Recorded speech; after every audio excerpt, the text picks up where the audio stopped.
साथियों नमस्कार।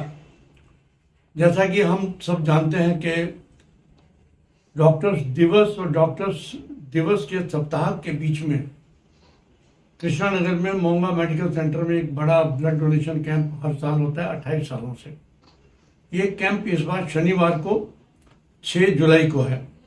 तो ये जो 6 जुलाई का कैंप है, इसके साथ साथ कई लोगों की ब्लड डोनेशन के बारे में कई भ्रांतियां हैं, कई प्रश्न होते हैं, कई लोगों के बारे में दिमाग में उत्सुकताएं भी होती हैं। तो आज हम एक महिलाओं की टीम के साथ बैठे हैं, उनकी भ्रांतियों को, उनके प्रश्नों का जवाब देने के लिए कि जो महिलाओं के, खासकर महिलाओं के दिमाग के अंदर प्रश्न आते हैं कि क्यों करना चाहिए, कब करना चाहिए। तो मुझे लगता है कि आज हमारे बीच में क्षेत्र की सभी पढ़ी लिखी जागरूक महिलाएं हैं, वो प्रश्न करेंगे। हम उनके बारे में आज जानकारी प्राप्त करेंगे। जानकारी जो है ताकि पब्लिक तक पहुंचे, हमारा आज का मकसद ये रहने वाला है। तो हम शुरू करते हैं। सुषमा जी। डॉक्टर साहब, आप हर वर्ष कई सालों से रक्त जांच शिविर का आयोजन करते हैं और काफ़ी संख्या में लोग आते भी हैं, बूढ़े बच्चे भी, कई वयस्क भी आते हैं, महिलाएं भी आती हैं, सब आते हैं। और मुझे डॉक्टर साहब ये बात बताइए कि ये ब्लड डोनेट क्यों करना चाहिए? देखिए, जो आपको पता है कि ब्लड जो है बहुत ही इम्पोर्टेंट कंपोनेंट है बॉडी का। जी। हर व्यक्ति में 5 से 5.5 लीटर ब्लड होता है। जी। और ये जो ब्लड है आपके शरीर के अंदर मल्टीपल काम करता है। एक तो आपका जो संचार है ब्लड के साथ साथ आपकी ऑक्सीजन, कार्बन डाइऑक्साइड, या आपके उसमें साथ साथ मिनरल्स हैं, आपका आयरन है, आपका कैल्शियम है, आपके ब्लड सेल्स जो हैं वो आपके पूरे के पूरे शरीर को नर्चर करते हैं। तो ये जो ब्लड है सबसे इम्पोर्टेंट चीज़ है। अगर ब्लड नहीं तो कुछ भी नहीं। आपने देखा होगा एक्सीडेंट के टाइम पे ब्लड की जरूरत पड़ती है, महिलाओं को डिलीवरी के टाइम पर, प्रेगनेंसी के अंदर ब्लड की जरूरत पड़ सकती है, बड़े बड़े ऑपरेशंस के अंदर जरूरत पड़ती है। कई बार हार्ट के ऑपरेशंस के अंदर काफ़ी ज़्यादा यूनिट ब्लड, जो ब्लड लॉस होता है उसको रिकवर करने के लिए ब्लड की जरूरत पड़ती है। और ब्लड एक ऐसी चीज़ है जो किसी मशीन में नहीं बनती, किसी फैक्ट्री में नहीं बनती। वो तो किसी व्यक्ति का ब्लड ही रिप्लेसमेंट के रूप में उस व्यक्ति तक जाएगा, तभी वो ब्लड जो उसको शामिल होकर जो नॉर्मल एक्टिविटीज है उसके ऊपर हम करवा पाएंगे। डॉक्टर साहब, मेरा दूसरा प्रश्न है, जैसे ब्लड डोनेट कर लिया उसके बाद क्या शरीर में कमजोरी आती है? देखिए, सबसे पहली बात तो ब्लड डोनेशन जो है ना, मैं तो मानता हूँ कि एक बहुत बड़ा दान जी। और हमारे कैंपों में आज की तारीख में भी 70 से 80% लोग वॉलंटियरली आते हैं। उनको बोर्ड दिख जाता है ना कि ये ब्लड डोनेशन कैंप हो रहा है, तो दे कम ऑफ देयर ओन। उनको कई लोगों ने तो सोच रखा है कि मैं साल में अपनी एनिवर्सरी वाले दिन दूंगा, किसी ने सोच रखा है मैं अपने बर्थडे पे दूंगा, किसी ने सोच रखा है कि मैं अपने बच्चे के उसमें करूंगा। तो बहुत सारे लोग जो हैं बहुत सारे डोनेशंस कर रहे हैं। और आज की तारीख में अगर पूरे देश के अंदर देखा जाए तो अगर 100% माने की ब्लड की जरूरत पड़ती है लोगों को, 100 में से 40% जो है ब्लड बैंक्स के अंदर भी, अस्पतालों में भी वॉलंटरीली ब्लड डोनेट करते हैं। और 40% जो है रिप्लेसमेंट के लिए करते हैं कि मेरे भाई का ऑपरेशन हुआ तो मेरे को डॉक्टरों ने कहा आगे करना है तो मैं जाऊंगा, तो ना चाहते हुए भी लोग जाते हैं। तो अभी भी 20% का गैप रह जाता है, खासकर टाउन्स के अंदर और छोटे शहरों, छोटी जगह पर, जहाँ पर कि अभी भी देश के अंदर रक्त के अभाव में ऑपरेशंस नहीं हो पाते, जहाँ लोगों की मृत्यु तक हो जाती है, खासकर प्रेगनेंसी के बाद। तो ये बहुत जरूरी चीज़ है कि हमें रक्तदान करना चाहिए। और रक्तदान के क्या फायदे हैं उसके हम बाद में बात करेंगे। डॉक्टर साहब, ये बताइए, जैसे अगर ब्लड डोनेट करने के बाद किसी को कमजोरी लगती भी है तो क्या आहार ले सकते हैं उस वक्त? देखिए, ब्लड जब देता है आदमी तो 1 यूनिट ब्लड होता है। एक आपने वो देखा होगा, प्लास्टिक की थैली होती है, उसके अंदर करीब 400 ml ब्लड जाता है। 5.5 लीटर में से 400 ml जब ब्लड जाता है तो आम आदमी को इसकी वजह से कोई कमजोरी नहीं होनी चाहिए। अच्छा। यूजुअली साइकोलॉजिकल कई बार होता है, हाँ जी। या एकदम ब्लड देने के बाद आदमी उठ के बैठ जाता है, तब उस वक्त घबराहट, चक्कर आना, उल्टी उल्टी आने की संभावना हो सकती है। हाँ जी। अदरवाइज जो भी ये ब्लड लॉस है या फ्लूइड लॉस है शरीर में से, वो आपका आधे घंटे में 80-90% रिप्लेस भी हो जाता है। और बहुत सारे लोग हैं, बहुत सारी महिलाएं भी मैंने देखी हैं जो ब्लड देकर गाड़ी चलाकर अपने ऑफिस जाती हैं सीधा, हाँ जी। और वो काम पे चली जाती हैं। हाँ जी। तो इसलिए इसके बारे में सोचना कि इससे वीकनेस होती है, एक मिथ है, हाँ जी। लोगों के दिमाग में आना नहीं चाहिए। लेकिन हाँ, डेफिनेटली ब्लड देने के बाद 15 मिनट बैठना चाहिए। जी। एक कोई ना कोई एक्सपेंड करने के लिए, ब्लड एक्सपेंड करने के लिए आप जूस ले सकते हैं, जी।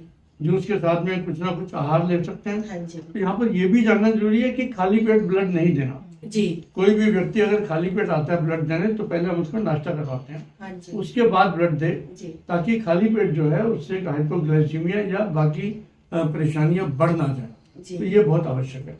जी डॉक्टर साहब, एक चीज और बताइएगा, किस उम्र के व्यक्ति को ब्लड डोनेट करना चाहिए और किस को नहीं करना चाहिए? 16 साल से 65 साल तक जी। का हर स्वस्थ व्यक्ति जिसका हीमोग्लोबिन 12 ग्राम से ज्यादा है, ओके। वो ब्लड डोनेट कर सकता है, चाहे वो महिला हो या पुरुष हो। जी। और जहां तक आपने पूछा नहीं करना, आपको अगर कोई ऐसी बीमारी है जिसके बारे में मैं अब बताऊंगा, तो आपको जो टीम है उनको बताना पड़ेगा। जी। जब आप टीम के पास जाते हैं, एक फॉर्म दिया जाता है, वो आपका हीमोग्लोबिन चेक करेंगे।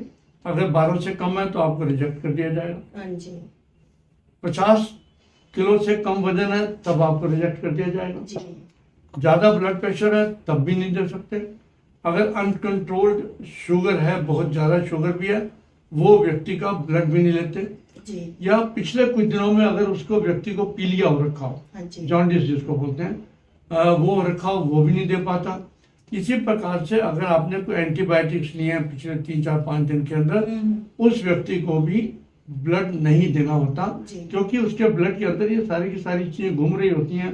तो वी डोंट वांट कि वही ब्लड जो है एंटीबायोटिक वाला या जॉन्डिस के वायरस वाला या किसी और बीमारी वाला जो है, जो जिसको फायदा करने के लिए ब्लड दे रहे हैं, उसका नुकसान हो रहा हो। जी।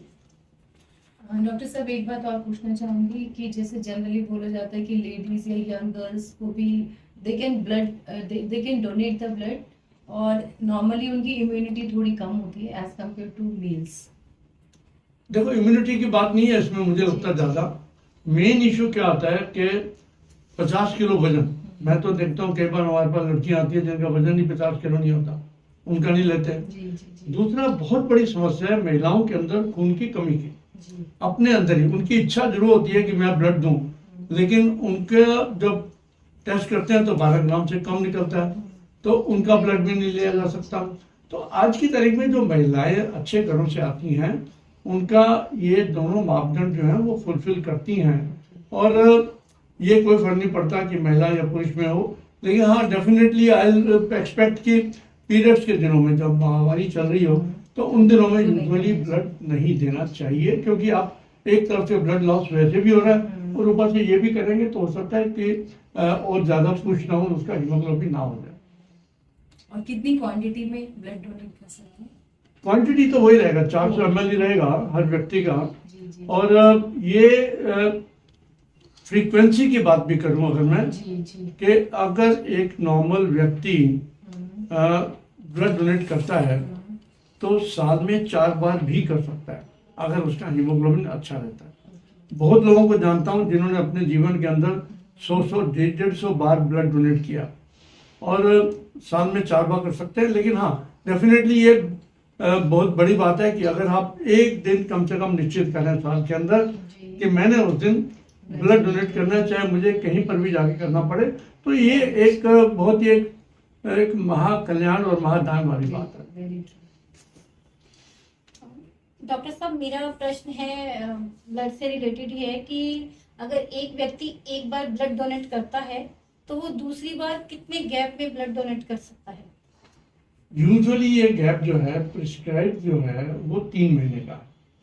3 महीने से पहले नहीं लेते, लेकिन कई इमरजेंसीज में मैंने देखा, या हमारे एक मित्र हैं डॉक्टर हैं, वो 137 बार दे चुके, तो अगर उन्होंने 30 साल में 137 बार दिया तो ऑब्वियसली ज़्यादा जल्दी जल्दी दिया होगा। लेकिन रिकमेंडेड जो है वो कम से कम 3 महीने का गैप रहना चाहिए एक और दूसरे डोज के बीच में। अच्छा डॉक्टर साहब, मेरा एक प्रश्न और है, अगर किसी व्यक्ति को अचानक ब्लड की जरूरत पड़ी तो वो कहाँ से संपर्क कर सकता है? अब इसमें ये देखिए, ये कैंप जो लगते हैं इसके अंदर आपको एक कार्ड दिया जाता है, डोनर कार्ड जो होता है। वो डोनर कार्ड जो है आपने अपने पास रखना होता है। उसमें आपके घर के किसी भी ब्लड रिलेशंस को ब्लड की जरूरत पड़ती है तो आप उस कार्ड को ले जाकर उस हॉस्पिटल में जहाँ पर व्यक्ति दाखिल है उसका फॉर्म ले जाकर आप जो रीजनल ब्लड बैंक्स हैं, दिल्ली के अंदर रीजनल ब्लड बैंक्स हैं, जैसे यहाँ पर गुरु तेग बहादुर है, एम्स है, DDU है और हिंदू राव है, ऐसे करके, और रेड क्रॉस वाले हैं, तो वहाँ पर जाकर आप उसको कार्ड को दिखाकर आपको उतना ही मात्रा में ब्लड एक यूनिट दे दिया जाएगा।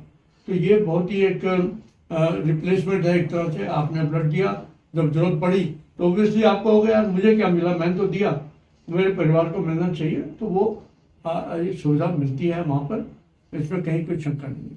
Thank you so much doctor साहब। डॉक्टर साहब, मेरा सवाल ये है कि क्या 60 वर्ष से ऊपर का व्यक्ति ब्लड डोनेट कर सकता है? भावना जी, पहले हम इसको 60 साल बोलते थे, आज की तारीख में हम 65 साल बोल रहे हैं जी। क्योंकि आज की तारीख में व्यक्ति ज़्यादा स्वस्थ रहने लग पड़े और उनके जीवन के अंदर हम देखते हैं कि एक्टिव रहते हैं लोग, तो वो हम 65 साल तक के लोगों का ब्लड भी आज की तारीख में कैंप्स के अंदर लिया जाता है। मेरा सवाल एक और है डॉक्टर साहब, मैं ये जानना चाहती हूँ कि ब्लड डोनेट करने के बाद व्यक्ति है वो कितने टाइम में रिकवर कर लेता है, मतलब उतना ही ब्लड?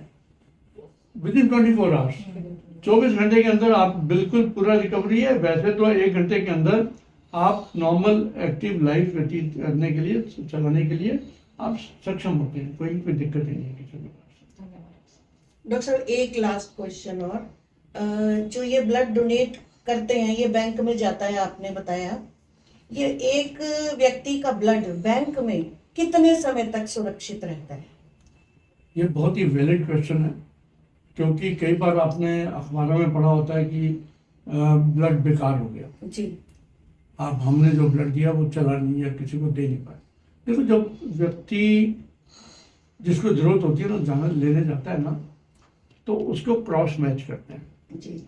कि उसका ABO-RH जो है ग्रुप जो है मैच करें, उसको वहाँ पर दोनों को आपस में रिएक्ट करके देखा जाता है। अगर एग्लूटिनेशन मतलब यानी कि उसके अंदर कोई किसी प्रकार के स्वाभाविक रूप के अंदर डिफरेंस नहीं होता तो उसको ब्लड दिया जाता है, जी। क्योंकि केवल ग्रुप नहीं देखा जाता, क्रॉस मैच करता है। जी। एक blood grouping and cross matching होता है ताकि उसको आपस में दोनों को मिला के देखा जाए। जी। इनकी हर जो ब्लड लिया जाता है उसकी एक्सपायरी डेट भी होती है, हाँ जी। और एक्सपायरी के बाद उसको ब्लड को यूज नहीं करते किसी भी तरीके के अंदर। तो ये एक, जैसे गर्मियाँ हैं, जी। गर्मियों के अंदर रिक्वायरमेंट ज़्यादा होती है और डोनेशंस कम होते हैं। जी। सर्दियों में अगर आप देखें तो लोग डोनेट करने वाले ज़्यादा मिल जाते हैं, क्योंकि लोगों को लगता है कि आज खाना डाइट भी ठीक हो जाती है सर्दियों के अंदर, और सर्दियों के अंदर लोग बीमार भी कम होते हैं, तो इसलिए डोनेशन ज़्यादा होती हैं। गर्मियों में जैसे जुलाई के महीने में हम बैठे हैं, जुलाई के महीने में लोगों को पसीने से और बाकी अन्य तरीके से जो पानी के शरीर का पानी कम रहता है, ओबियसली उन लोगों को खान पान भी कम होता है, भूख भी कम लगती है। तो गर्मियों में लोग डोनेट करने वाले कैंप्स के अंदर बहुत कम जाते हैं कंपैरेटिवली सर्दियों के मुकाबले। जी। डॉक्टर साहब, एक चीज और, मतलब लोगों में ये है कि लाल रंग की चीज या फल या सब्जी कोई खाएं तो उससे खून ज्यादा बनता है, क्या इस बात में कोई सच्चाई है? 100% सच्चाई है। अच्छा। जो भी चीज कलर्ड है, जी। आप लाल छोड़ दीजिए, हाँ जी। कलर्ड मीन्स उसके अंदर आयरन है। जी। जो भी कलर्ड फ्रूट है, कलर्ड सब्जी है, जैसे मैं आप बात करूं पालक की, हाँ जी, पालक जितना हीमोग्लोबिन बढ़ाने वाली क्षमता किसी और चीज की है ही नहीं। साग हुआ, पालक हुआ, आप चुकंदर की बात कर रहे हैं, अगर आप दाल की बात करते हैं, तो ये कुछ चीजें जो हैं भगवान ने हमें दी हैं, जो कि ऑटोमेटिकली आप जो अगर एक नॉर्मल व्यक्ति इन सब चीजों का पालन करता है, इन चीजों को खाता है, तो उसको पानी की कमी किसी प्रकार से नहीं, खून की कमी नहीं हो सकती। तो वो यूजुअली हम WHO का स्टैंडर्ड है 12.5 ग्राम का, लेकिन हम लोग देश के अंदर 12 ग्राम हीमोग्लोबिन को जी, एक डोनेट करने के लायक व्यक्ति को मानते हैं। जी, बहुत बहुत धन्यवाद डॉक्टर साहब। एक इसमें और चीज है कि व्यक्ति कहता है कि मैं ब्लड दे रहा हूं तो एक क्या है, मुझे क्या फायदा हो। सबसे पहली बात तो आपको पता है कि कार्ड मिला। दूसरा एक सबसे बड़ी, मैं तो कहता हूँ बहुत बड़ी बात है कि जब आप ब्लड देकर बाहर निकलते हो तो आपके मन में भावना होती है कि मैंने भगवान की दी हुई चीज डोनेट करी है, हाँ जी, मेरा अपना कुछ नहीं, जी, तो वो डोनेट कर रहा हूँ किसी का जीवन दान मिलने के लिए, रक्तदान किसी को उससे हाँ जी, उसको उससे फायदा होगा। जी जी तो मेरा पैसा तो लगा नहीं, लेकिन हमने एक वो भगवान का दिया वो जो था उसको हमने आगे पास ऑन किया। तो एक साइकोलॉजिकल इतना ज्यादा रिलीफ मिलता है। So many people are known कि भाई लोग जाते हैं ब्लड देते हैं, कहते हैं यार क्या फर्क पड़ता है, दोबारा बन जाएगा। जी, और तीसरा यहाँ पर यह भी समझना जरूरी है कि केवल एक यूनिट ब्लड में हम 3 से 4 लोगों का जीवन बचा सकते हैं। पुराने जमाने के अंदर क्या होता था कि आपने ब्लड दिया, वो ब्लड का ब्लड कहीं को दे दिया, लेकिन आज आपने देखा होगा कई बीमारियां ऐसी हैं जिसके अंदर आप केवल पैक्ड सेल देते हो, यानी कि उसमें से प्लाज्मा निकाल लेते हो। जी, पैक्ड सेल जिसमें कि सेल होते हैं, हाँ जी, जिनको बहुत ज्यादा खून की कमी होती है उनको पैक्ड सेल देते हैं। कई लोगों को केवल प्लाज्मा दिया जाता है, प्लाज्मा जो उसका पीला फ्लूइड होता है हाँ जी, उसको दिया जाता है। कई बार आपने देखा होगा कि प्लेटलेट दिए जाते हैं, yes, yes, कि उसमें से प्लेटलेट एक्सट्रैक्ट करके वो प्लेटलेट दिए जाते हैं। तो ऐसे ही विभिन्न कंपोनेंट्स जो हैं ब्लड के विभिन्न बीमारियों के अंदर विभिन्न लोगों को दिए जा सकते हैं और उनके जीवन को इससे फायदा पहुंचाया जा सकता है। हाँ जी, ये एक बहुत महत्वपूर्ण बात है। साइंस ने बहुत तरक्की करी, जबकि प्लेटलेट्स की अगर हम बात करें तो डेंगू के दिनों में आपने देखा, या और भी बहुत सीवियर बीमारियां होती हैं, इवन कैंसर के अंदर प्लेटलेट देने पड़ सकते हैं। उसमें तो आज की तारीख में हम पूरा ब्लड नहीं निकालते, आप जाएंगे ब्लड बैंक के अंदर, आपको लिटाया जाएगा, एक मशीन के माध्यम से आपका ब्लड निकाला जाएगा, वही ब्लड मशीन के अंदर सर्कुलेट होकर आपको दूसरी नस से वापस भेज दिया जाएगा और उसमें से प्लेटलेट एक्सट्रैक्ट किए जाते हैं। यानी कि पूरा ब्लड नहीं गया, हाँ जी, लेकिन केवल प्लेटलेट निकाल दिए। जी, तो इसी प्रकार से जो आपका ब्लड है, कई प्रकार की जो उसमें ऐसी केमिकल्स, एंजाइम्स, ऐसी चीजें भी होती हैं हाँ जी, जिनको भी हम अपनी आज की तारीख में विभिन्न बीमारियों के अंदर यूज करते हैं। इसमें एक बात और बताना चाहूंगा कि थैलेसीमिया एक बीमारी होती है, हाँ जी, आप सबने सुना होगा। हाँ जी, वो थैलेसीमिया जो है वो बच्चों से शुरू होती है, बच्चों में होती है, जन्म से होती है। उनमें जो ब्लड जो है रुकता नहीं है उन लोगों के अंदर, बच्चों के अंदर कई बार तो बनता नहीं, जब बनता भी है तो टूट जाता है। तो उन लोगों को रेगुलरली ब्लड जो है वो देना पड़ता है। कई बच्चों को तो हफ्ते हफ्ते बाद भी देना पड़ता है। हाँ जी, तो ये बहुत बड़ा सिस्टम एक बना हुआ है कि सभी अस्पतालों के अंदर थैलेसीमिया वार्ड मिलेंगे, थैलेसीमिया डोनेशंस होती हैं, जी, ताकि चाहे उनको ब्लड आम आदमी से कम देना पड़ता है। अगर आपको 400 ml यूनिट होता है तो उनको कई बार 50 और 100 ml भी देना पड़ता है उम्र के हिसाब से। जी, तो वो, लेकिन वो भी कहीं से तो आएगा, फैक्ट्री में तो बनना जी, नहीं। जी, तो somebody is donating for somebody। तो ये भी जो एक उन बच्चों के लिए मुझे लगता है कि हम सबकी ड्यूटी बनती है कि ज़्यादा से ज़्यादा अस्पतालों के अंदर ब्लड दें और ज़्यादा से ज़्यादा हम लोगों की जान बचा पाएं। डॉक्टर साहब बैठे बैठे में एक चीज याद और भी आई है, हालांकि सामान्य क्वेश्चन ही है। डॉक्टर जी, ये रक्त जांच शिविर जो लगते हैं ये शहरों में, गांवों में भी इसका प्रचलन है? आपने बिल्कुल ठीक कहा कि धीरे धीरे वॉलंटरी ब्लड डोनेशंस की प्रथा बढ़ती जा रही है। जी, जो आज हम बात कर रहे हैं मान लो इसको 1000 लोग देखते हैं तो उनके दिमाग में भी आएगा कि मुझे करना चाहिए। तो ये गांव में तो नहीं कह सकता, लेकिन टाउन्स के अंदर कैंप्स लग रहे हैं। विभिन्न एनजीओ, डिफरेंट क्लब्स वाले, इंडियन मेडिकल एसोसिएशन वाले, ये सारे के सारे लोग जाकर आज की तारीख में कैंप्स लगाते हैं और वहाँ पर लोगों का ब्लड लिया जाता है। और इसमें एक बात और समझा दूँ कि यूजुअली जितने ये ब्लड बैंक्स वाले हैं जो नीडल्स यूज करते हैं या जो भी सामान यूज करते हैं वो सारा डिस्पोजेबल होता है। किसी प्रकार का, कई बार आजकल जवान लोग हैं उनको ज्ञान काफ़ी होता है, वो पूछते हैं कि डिस्पोजेबल यूज करेंगे ना नीडल, क्योंकि लोगों को डर होता है कि कहीं ये ना हो कि ब्लड देते देते हमको बीमारी पकड़ना है। हाँ जी। तो ये एक सबको जानकारी होनी चाहिए कि किसी प्रकार से कोई इन्फेक्शन का कहीं पर भी डर नहीं होता। जी सर एक प्रश्न जनरल है, जैसे जो लोग डोनेट करते हैं ब्लड, अक्सर ही उनको एक दिक्कत आती है, जब उनको ज़रूरत पड़ती है तो सरकारी अस्पतालों में धक्के खाते रहते हैं। जैसे आप आईएमए के कोलैबोरेशन से हर साल ये रक्तदान शिविर करते, क्या आईएमए के अधिकारी लोग गवर्नमेंट के कुछ अधिकारियों से इस बारे में चर्चा करते हैं इस कठिनाइयों को दूर करने के लिए, ताकि इमीडिएट लोग जाएं इमरजेंसी में और उनको तुरंत ब्लड मिल जाए? देखिए, मैंने पहले बात करी, रीजनल सिस्टम है दिल्ली के अंदर, लेकिन मैं अपने कैंप के अंदर जितने भी लोग डोनेट करते हैं, मैं भी सभी ग्रुप्स में लिख के डालता हूँ कि आपको या आपके परिवार को कभी भी ब्लड की जरूरत पड़े तो पहले मेरे से बात करें, फिर मेरी ड्यूटी है कि आपको मैं ब्लड दिलवाऊँ। हाँ जी। मेरा काम है उनको डॉक्टर को बोलूँ, और बहुत लोगों को साल भर के अंदर हम दिलवाते भी हैं। उनको जो कार्ड होता है, कई बार कार्ड नहीं भी होता, गुम गया या रह गया, तब भी हम फ़ोन करके उनको ब्लड को अरेंज करवाते हैं। तो ये सिस्टम डेफिनेटली एक हैसल तो है ही, वहाँ जाकर ये सब कुछ प्रूव करना, दिखाना, लेकिन एक फ्री फॉर ऑल सिस्टम भी नहीं हो सकता। कई बार कोई ब्लड अवेलेबल भी नहीं होता, उसमें भी दिक्कत हो सकती है। अमूमन जो है ब्लड डोनेशन कार्ड के अगेंस्ट आपको ब्लड देते हैं सभी बैंक्स वाले।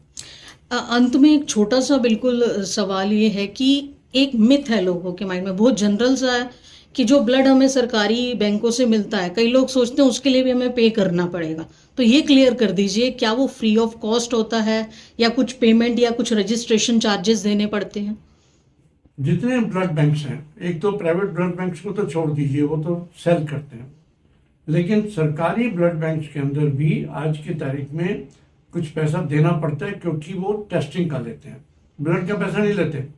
क्योंकि कोई भी ब्लड किसी दूसरे व्यक्ति को चढ़े, उससे पहले उसका HIV टेस्ट होता है, हेपेटाइटिस का टेस्ट होता है, उसका दोबारा से हीमोग्लोबिन टेस्ट होता है, और कई प्रकार के अन्य टेस्ट भी होते हैं जो कि पहले देखे जाते हैं, उसके बाद उसको डोनेशन के लायक सिस्टम के अंदर डाला जाता है, तो जी अदरवाइज नहीं दिया जाता। जी बहुत बहुत धन्यवाद। तो बहुत बहुत धन्यवाद जी आपका। मुझे लगता है कि हम सबका ज्ञान बढ़ा, और आओ इस ज्ञान को बढ़ाएं, लोगों की जानकारियां और लोगों की दिमाग के जो प्रश्न हैं, मिथ्स हैं, उनको हम सॉल्व कर पाएं। तो यही इस कार्यक्रम की और इस ब्लड बैंक की सफलता और सार्थकता रहेगी। तो साथियों, सुबह 9 बजे से 2 बजे तक मोंगा मेडिकल सेंटर के साथ में राधा माधव मंदिर है, वहाँ पर आएंगे और अपना अपना दान करें। अपने परिवार को लाएं, अपने साथियों को लाएं, यंग बच्चों को साथ लेकर आएं, ताकि अभी से उनके अंदर ये भावना इनकलकेट हो, उनके अंदर दिमाग के अंदर ये आए कि रक्तदान महादान, और हम सब इस महान यज्ञ के अंदर अपनी अपनी आहुति डालते हैं। 6 तारीख शनिवार सुबह 9 बजे। बहुत बहुत धन्यवाद।